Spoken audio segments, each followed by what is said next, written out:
think, what I was looking forward to when I put this session together was those are really different examples. I mean, really different examples of how you can look at a business problem and let that lead you to the technology. And those couldn't be more of a contrast, and yet it's using some of the same underlying principles versus going out and saying, I got to find the technology, and then just let me go whack at problems and see if it works. So that was my intention here. So one of the things I want to do, Tim, would you mind thanks. So if anybody has a question, go ahead and raise your hand and we'll get the mic to you. But I'd like to kick the conversation off, Peter, and asking you a question as the sole solution provider on the panel. When you look at cognitive AI, the idea that the intellectual property, the expertise resides within, and that's at the really the center of the problem solving. How do you, as a vendor, what do you look at as your role in terms of how you integrate with that expertise? Because it's not you saying, "Hey, give us this, we'll give you that." How do you process through that where you know that the value resides within the experts? Yeah. No, I think it starts with an appreciation that it's not artificial intelligence first, it's the organic intelligence, right? It's a recognition that there is real knowledge that exists, and the key is to create an environment where you can actually collaborate. The idea that you're going to go give me a bunch of information, I'm going to put it in my black box, and I'm going to turn around and tell you something you already know, that is a false premise. So much of this is about making it very easy for the experts to be able to describe what they do. And sometimes that's hard. That doesn't mean that your expert can code in Python, has a PhD in, applied mathematics, none of those things. Sometimes they're just like, every time I go by this machine, if it's whirring like this and buzzing like this and then does that, I know that I take the next 4 steps and it goes back to a normal state. And it's that appreciation that they can describe it in those terms. So it's our job as a partner to be able to be like, okay, well, can I interpret that in software? Is that a sensor here? Is that a pattern? Is that a change in the underlying data there? And then what do we do after that? So said differently, we view that many of the experts in this room and in this field, they're excellent at pattern matching. I can identify an event, and then workflow automation. What do I do about it? So I see this, I do that. And I've been doing it for so long that it's second nature. So then how do we make it really easy for that person to express it in such a way that then that gets captured and codified in that knowledge that exists within the system? And once you've done that, then you've got the organic intelligence to go upon building, that pattern looks like this other one. Hey, is that a similar process? And you start to begin to learn.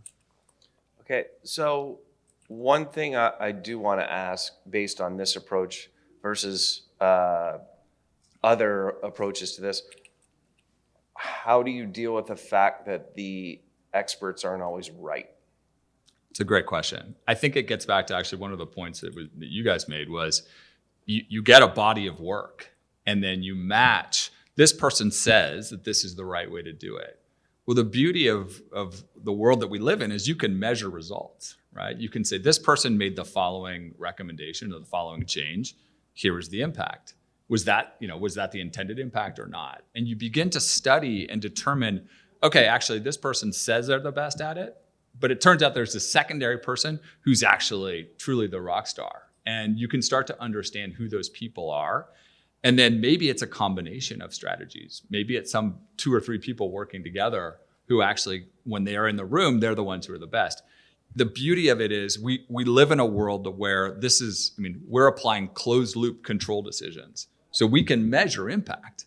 So it's not about guessing anymore. It's about actually measuring and then being very objective about those results. And Ron and Shelley, that was one of the things I remember months and months and months ago where we sat down and you worked me through this. I was like, that's really cool. The learning part is different. Where did you go into it knowing that had to be a piece of it? Or did it arrive? We knew that we had to teach it. And so, and we do similar similar to what you're talking about, but it's not exact. Yeah. But it's similar in that here's kind of how it works: is the system can read. It can read English right now, and so to teach it a business unit, say supply chain, we could take college courseware and feed it to it, and it just it understands that. You can take white papers from your best consultants, and you feed it into it about this is the best way to run a supply chain. And so after that, it kind of has like a college graduate comes out and they know about 60% of the stuff that they really need to know. Yeah. Right? But it has some basic knowledge about this is kind of how a supply chain works. And then we teach it about our company. And I didn't mean to hit that, but and I'll tell you why. Is it needs to know our company, because when we look into the future, if everybody has, if I have this particular set of AI and you have it and you have it and then you have it, then we're all operating on the same platform. Yeah. What differentiates us then as a company? The only thing nothing differentiates us. We're all going to be the same. So what differentiates us is that we taught the machine, this is how our company interacts with our customers. This is how our company does something different in the supply chain, or it does something different in finance or procurement. And so we teach it that. And that gets it about 80% of the way that it needs to go. And then here's where what we do, similar to what you were talking about. For the order management, there's 200 of those people. And so we got the best 20. Yep. And we talked to them because we didn't want to do, one is great because you've got that expert. But we were trying to think, okay, well, everybody does something different. And so we talked and we interviewed them. And the only way to get it into our system right now is to transcribe the interview and feed it into it, right? But it writes it as a math problem inside its brain. It writes that knowledge. And so now, and one other thing, Peter, is that if you're the expert and you and me and Shelley, and we ask you a question, what are some of the biggest problems that you see? And so here's problem number 2. And then you say, well, here's how I solve it. And then Alan says, here's how I solve it, and here's how we all solve it. If it's similar, but not exact, then it paraphrases it. Mm-hmm. So it just says, okay, these guys are talking all similar stuff, right? And so it's going to paraphrase it, and then it's going to remember that. If this problem comes up, that's what I grab, right? So it didn't have to nick down to a 4. Now it's just got is that where 1. the NLP really is critical in terms of understanding the similarities of language? So NLP is one of the things that we use, and to your point, a lot of the stuff that we have is off the shelf. Oh, yeah. Well, NLP is more for ingestion, right? That's the ingestion mechanism. But the cognitive thing is the knowledge graph, right? Yeah. Which is different. Right. And I think the only thing I would add to what Ron said is I think, to remove biases, we do multiple interviews rather than just one perspective. And then you take the summary of the synthesis of the best solutions and you apply that. And then back to what you were saying, Peter, in terms of the closed loop learning, which is KPI driven, right? Yep. So if it performs to a certain metric, that's proof that it's the right way to do it. Yep. Right. So I think we have a question here. Yeah, so first of all, thanks for the example about the oil well. That is a very, very reachable example, and it's you can see yourself in that example. And when you said the best engineer on the best day, and this person has spreadsheets and they have all this, and you can say, well, now we can get this from them. So is the AI to the point where it does the analysis and it starts asking questions of additional information that it doesn't have that might be helpful? So I think you alluded to that, Peter, so that the machine whirs like this and says, well, maybe what we should do is add some instrumentation across, because now the AI is smart enough to say, you've given me some great information, but here are some additional questions, and if you added them to the model, it would get that much better. So I would ask you to comment on that one. Yeah, I mean, for us, that's part of it, which is there's oftentimes a missing data problem, right? You're trying to figure out how am I inferring what's there and what's not there. And what you can then do is decide, actually, there is a sensor, for example, that could go in and could give me additional signal that you could use in that particular case. And so what you'll find is then it becomes frankly a business decision, right? Around like, does it make sense to go and deploy an additional sensor to fill in where there may be a missing data source in that model? So that becomes part of the conversation. And then you can justify, hey, it makes sense and we're going to go out and make that investment, or the estimate is good enough and it doesn't directionally change what the outcome might be. Also say that engineer knows exactly what he's missing. Yeah. Like he knows, yeah, if I had this data, I could be X by 5. I could be that much better.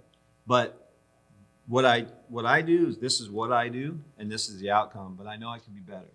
Well, if you could free him up from having, because he'll do days of work to get to that outcome. Well, if you could take all that work off his plate and now allow him to work with that data scientist and then have the empowerment to say, yeah, let's go get this data now. Let's do that. And so as you continue to really teach that model, all you're going to do is going to get closer and closer to an efficiency that he could have never achieved on his own. But now you're doing it real time, over and over and over again. Yeah. But it's a good question, and it reminds me at the first implementation we did in Ponca City, Oklahoma. I was out there with a production engineer, and he would go and put his hands on different parts of the beam pump, right? And he was different than anybody I'd ever seen before out there. But he's like, okay, here's the problem. Like, I got a tubing leak here, and then I go on to the next one. He's like, I got this other issue. And we just kind of we were driving around together, and I said, well, if we could capture that information so you didn't have to drive around and put your hands on it, what could you do? And he's like, oh, I could do all these other magical things, right? And so at some level, this comes back to the organic intelligence, which is like by observing what this person is doing, we're learning what the missing data is. And then you can begin to decide, okay, how would we fill that in? And in certain cases, it makes sense there is a sensor. And in other cases, you actually have to use some sort of mathematical technique to be able to fill in that gap. So don't be shy. If you got questions, just raise your hand. We'll get your microphone. So the difference between the two examples is pretty interesting to me, because with your example and maybe lacking in some of the data initially and being able to arrive at that, that's okay. The scaled version of what you're demonstrating, that's a lot of data and a lot of knowledge points. What about, as you've gone through this, what about the data strategy do you have to get right, or do you have to sort through? So, can you speak to that a little bit? Yeah, so here's the thing, is that 150 facilities, and quite honestly, it's like a classic rock FM station. It's the best of the 50s, 60s, and the 70s, and there's that when we went around, that was the answer that we got. It's like, we haven't really seen anything like what you've done or what we were wanting to do, or that you've done. They said, but what we can do is if you give us all your data and be sure that it's good, clean data, then we will write you a model to solve your problem. And that was the problem for us, because we don't know what our problem is going to be until the doggone problem shows up. Right. So otherwise, we're writing something that's a problem today. Right. And fixing that. And presuming you have good, clean data, which you don't. And we don't. Right. And we Right. don't. Right. And so that's where this knowledge comes in, doesn't it? Because now the knowledge from these subject matter experts and the knowledge that it's gathered by itself. Yep. If it's a problem, it says, if I've seen this problem before, I know how to solve it, right? If it's the exact same problem. If it hasn't seen it before, then it goes to the knowledge. It says, okay, how would my best people solve this problem? Mm-hmm. And then and so they would say, just like you, right? You need this data to solve the problem. And it goes and grabs that, Mm-hmm. right? And so it doesn't have to have pure, clean. It helps. Yeah. It helps, but it can make decisions based on the knowledge and then the data that it's getting, Mike. Yeah. If that makes sense, right? Yeah, it does. I just wonder with that data, are there just things that you have to get right initially with it? Because I understand. Well, I mean, hey, when you're man, better teaching- data is better data, Right, right? but in the case of the OMS solution that we sort of kind of walked you through, right, the auto management piece, the data is really what's being manipulated by the knowledge piece, right? And the data is sort of what's coming in as an every order piece, right? Every order has its data components, and that's being kind of filtered and massaged by the knowledge that's saying, hey, this is a priority customer, deserves this brand, and so it just kind of sifts through that data. So the order is accurate in that sense.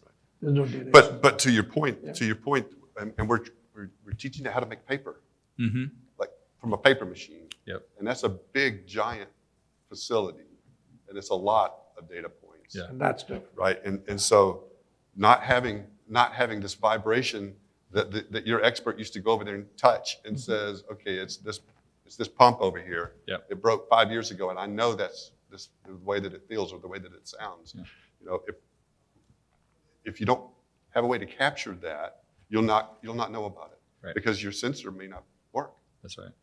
There's an interesting contrast too I was thinking about, which is sort of a macroeconomic sort of view, which I kind of felt with this, and a microeconomic view, right? Absolutely. Sort of like there's two different ways to think about how this system fits together. And I think one of the things that we've recognized is you can have a series of these kind of, call it small batch optimizations, right? Because like what we described in this particular use case is like, hey, this is it's a reasonably complex, but it's one part of a much bigger process. And those you can start to, rather than saying, hey, we're going to go do it all in this huge macro and like kind of figure it out, which again, you guys have done. And that's a very complex, but frankly, somewhat daunting task for some folks. You can also build it up from the basics. And you can say, hey, we're going to start with this one Copilot. Yep. And then we're going to do another. Yep. We're going to do another. Now we got 3. By the way, those 3 together are part of, these are 3 different steps in this process. Maybe I can stitch those together and figure out how to run them. And all of a sudden, I'm beginning to build a system that's a little bit more organic from a cellular perspective, biological perspective around how you start to build up. And so I think that sometimes we get caught up needing to really solve it at a macro level, and that's extraordinarily hard. It takes a ton of resources and expertise and all the things that these guys are doing. But that can also be challenging for a lot of companies. Yeah, we built it modular, similar to what you're talking about, so that we taught it, say, the supply, order management. But we took that same module and started teaching it about how to make paper.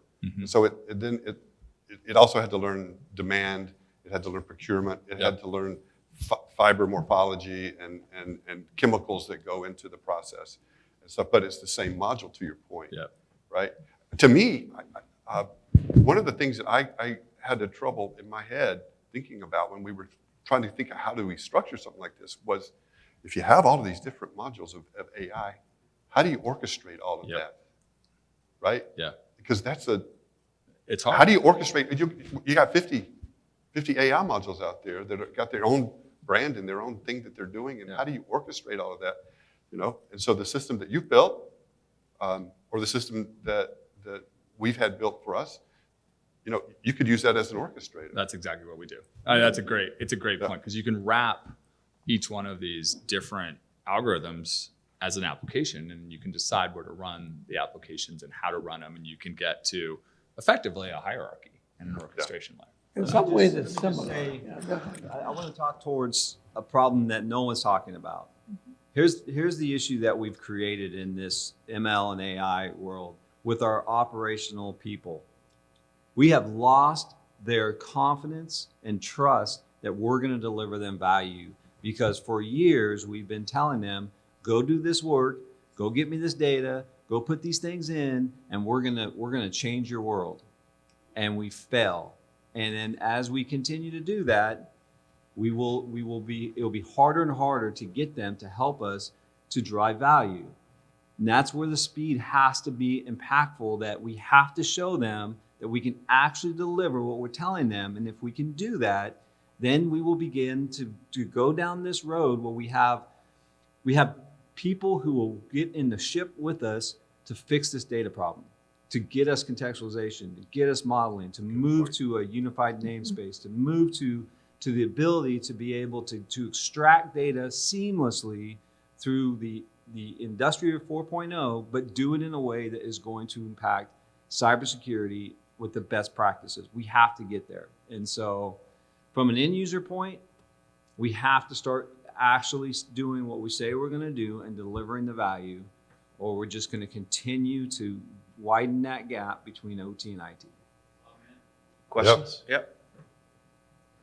Yes, I'm Keith Lighting with Sunoco Metal Packaging. I just have a question for Ron and Shelley. Just based on your example that you said, it's just a curious question. Let's say you get an order, processes through the system, gets sent out, 100% fulfillment. After that order has been not processed, but maybe sent out by your by the AI, and you get another order, maybe a higher priority order, maybe the customer's paying a premium or something. Is it able, but because of that order, because you sent that last order and now you're only able to give that order 96%, is it able to pull that? The way that we've built it right now, this is a good question. The way that we built it right now is that it runs batches. And it could be a batch of 1 or 2, or it could be a batch of 10,000, right? And it's whatever came in the duration of time that we told it to, right? And so it could be whatever comes in the next 10 minutes or in the next hour or whatever that we told it. And so it's going to run that batch, right? Now, we did think about that, but it makes the best decision that it can on that batch. And then when something else comes in, then it's like, okay, well, this is the best that I can do for you. But that's the way we've taught it right now, right? But that could change because that's just a business rule that you actually could just go in and you can manipulate the business rules, because business rules change all the time. And you have to make it easy enough to do that, to change the business rules. You were going to say something? Yeah, I was just going to add to what you're saying. It's just configurable, right? So you could change that, as Ron was saying. Also, because we have this look-ahead window that sort of says 9 days of orders, it will reprioritize future orders against that. So it has the ability then to kind of rebalance, maybe not for that batch, but for the subsequent batches and beyond. Because it keeps moving down, right? And so it'll pick things 4 days out, but it's really looking 9 days ahead. Right. So if somebody came in with an emergency or whatever, then the window was tight. Probably what would happen is that would get escalated. Yep. And then the SME, the subject matter expert for the solutions analyst would Make a fix it. change. Yeah. Right now, that's how. Good question. Yeah. So anybody who knows me knows that when I talk about technology, I really don't like talking about technology. So let's touch on what you brought up, people. So when you think about what you're proposing and the idea of harnessing your best problem solvers, can you describe, there's got to be tensions in terms of how you do that. There's got to, you're taking ostensibly your most valuable people and they're either fighting fires or they're resisting you or they're gone and you got to go get them again. Can you just talk through some of the experience of how you organize people for this type of endeavor? Well, from my experience, those best engineers that you deal with, like, one, we all have egos, right? And we all like to be able to know that, okay, you think I've got something that's valuable that you want to. Sure. So, and it's not a matter of manipulating that. It's a matter of really empowering them to understand that, hey, you could make a huge difference, not just on your little domain that you work, but across the entire enterprise. And so it's really that comes down to the soft skills, which can be difficult when you're dealing with engineers. I get it, but the ability to be able to help them understand what you're trying to accomplish, what the vision is, and what we're trying to do for them, which is we want to free you up so you can actually go find bigger problems to solve. And again, they're going to be skeptical. They're not going to believe you. But again, when they actually, within, what was our 3 months? Yep. Right? So 3 months of let's have some meetings, let's talk. and then all of a sudden we've got something to show them, that's something. That is something. So The other piece I'd build on that, it touches on the ego point, but with certain of our customers, we'll actually name the co-pilots after the engineers. Okay? Because you're like, you know what? Jane is the best at this. And she then she's like, hey, this is my knowledge that I've helped shape this. And I kind of get credit internally for being like seeing the impact of it. And by the way, she's also very interested in maintaining it and keeping it up because she's like, this is a representation of what I would do. So there's a little bit of the social dynamic that you want to pick up on as well. That's a very Sun Tzu Art of War type of. Yeah. It's Yeah. huge. Yeah. There's Yeah. cheese there. Yeah. Yeah. We looked at it as a digital business companion Mhm.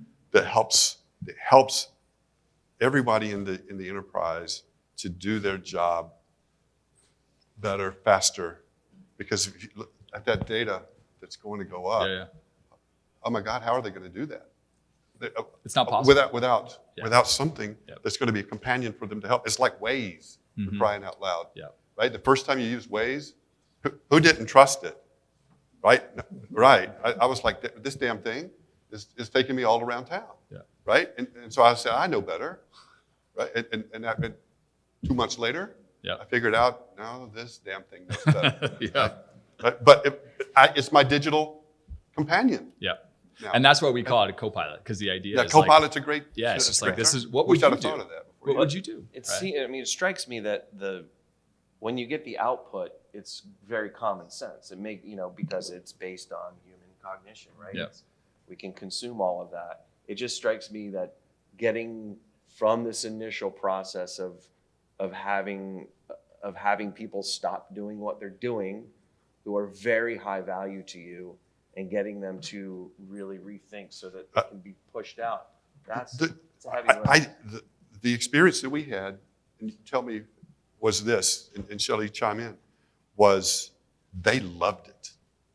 They loved being able to help and do this because they're creating a new way to do their job. Yep. Right? That's right. They're creating a better way to do their job faster, more efficiently, and they loved it. They wanted to. They would call us. Did you guys finish yet? Yeah. It was like, oh my God, no. We haven't finished yet. Because I think great engineers and great operators want to make things better. Yeah. Right? They have to be committed to it. If they're not committed, they're probably not How great many at their craft. How many times do you think in their life they've gone to their manager and they said, hey, you know what we should do? Right? And they go, you know what, I'll tell you what, that sounds like a great idea. We'll do it never. Exactly. Right? Right? That's But 100%. when you go in, when we go in and we say, think about a blank white White paper. board. White paper. Mhm. If you could draw how to do this job the way that you know the best way to do it, how would Yeah, you do that? Totally. Right? Yeah. And boy, they love it. Empower the expert. It's incredible when you do it because you unlock the potential. Sure, yeah. Yeah. The one thing that I know working with your company is the problems you were asking were different, and that then informed how you looked internally and did things.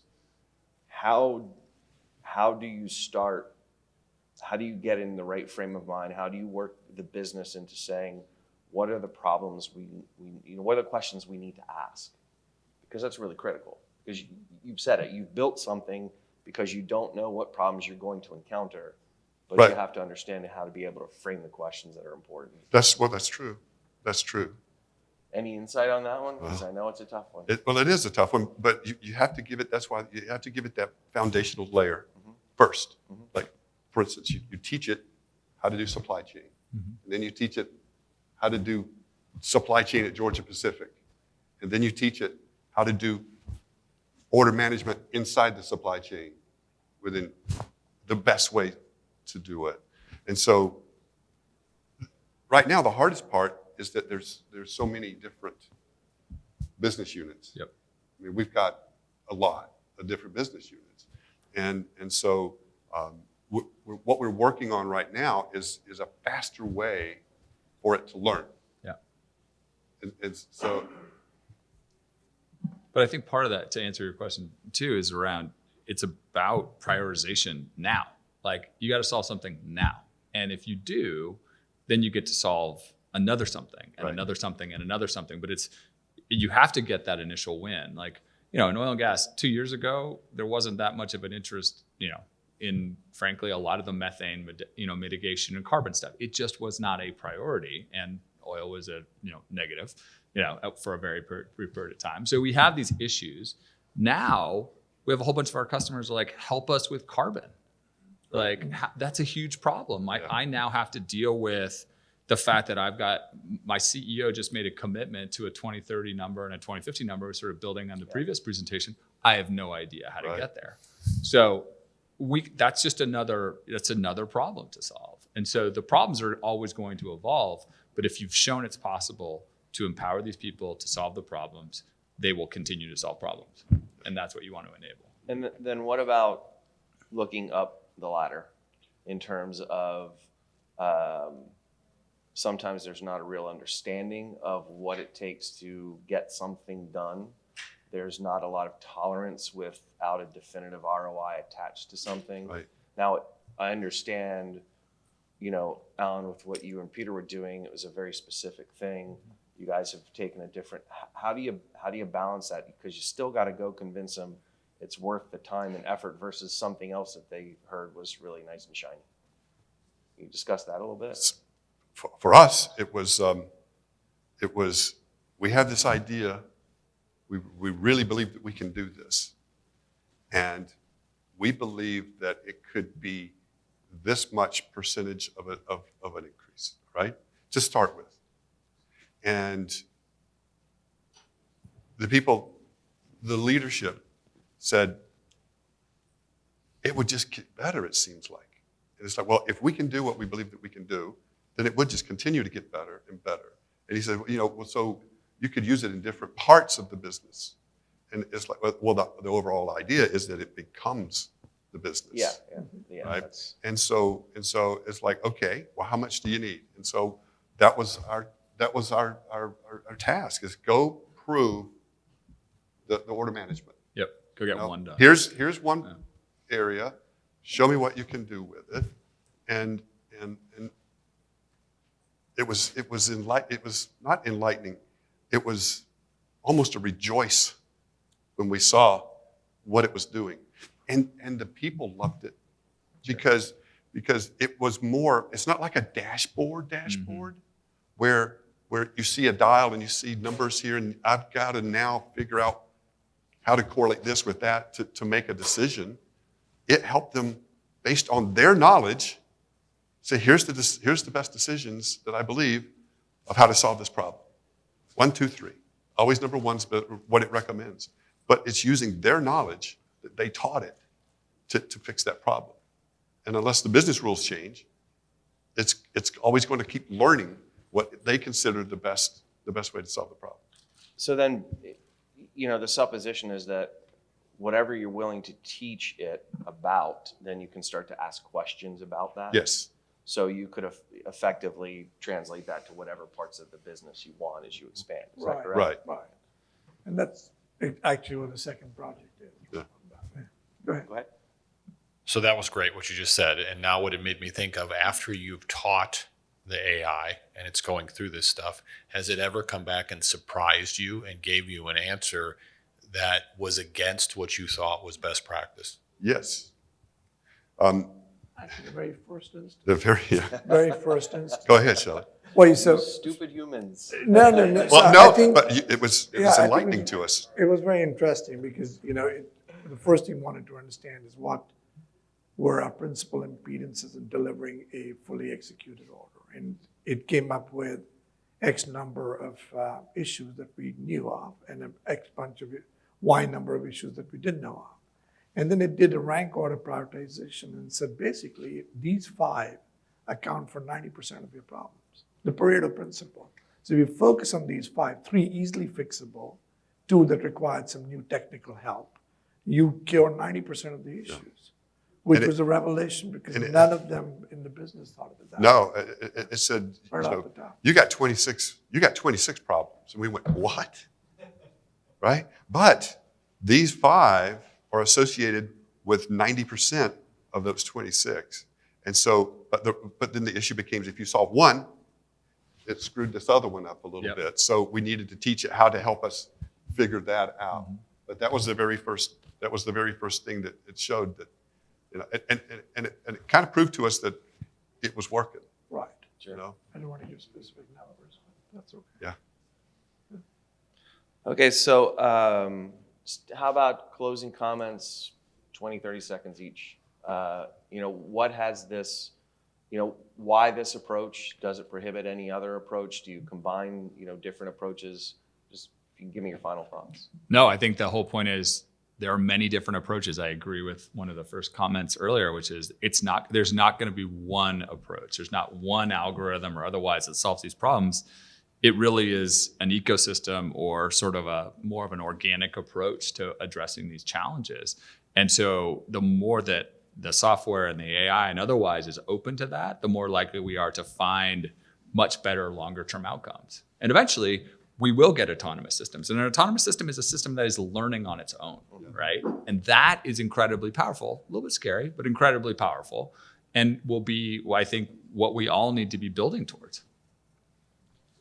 Yeah, I think for me, the lesson that I walked away with was the reality of combining the right people with the right software, with the right specialists, really had a huge transition for me to understand, okay, this is doable. Because I spent a lot of time and effort going, this isn't doable.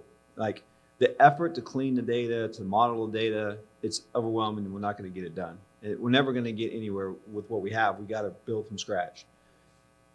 Coming to this conclusion of, well, wait a minute, the contextualization and the modeling is there. If we can extract it and then put it into compute, man, we've got something that we can do very quickly and get a result. And so that was very empowering for me. I think I'm going to just tag along with you on that, because for us, it goes back to those 3 things that we showed to start with. It was that we've got all this knowledge walking out the door, and by crackies, the way that the new people learned it was tribal, and now that the tribal leader is gone, and so we have to capture that knowledge, and then this problem with data growing exponentially is yet really for us to be seen how to take care of that. And this allows us to have an opportunity to do that. And quite honestly, we kind of think that this is the way that it needs to be. I mean, you have to have some type of knowledge that helps you solve these problems. I mean, traditional AI, we've got it in there. We got it in there. But It's still in there. That way, you know, much better to teach it a little, Right. and let it Yeah. learn. Right. Right. So I think we've seen nothing yet. There's a lot going to come down in the next few years. And I mean, a lot of businesses have decisions at levels that are really processes. They don't need decisioning there. So there's a lot of businesses you can pretty much intelligently automate end to end for 90% of their functionality. And you really use intelligence across that, and then use human cognitive capabilities beyond what you can use as machine cognitive to really add value strategically. And I think the more of that you'll see, the more. So I think I think Greg had that slide, the first one that he put up in the previous session, where he had, you know, the walkabout and where we are in our state. I think we're very in our very first infancy. Yep. So 90 minutes ago, I wasn't sure I was going to remember how to do one of these because it's been a while. So I hope you found it of value. Peter, Alan, Ron, Shelley, thank you very much. Thank you very much for your time.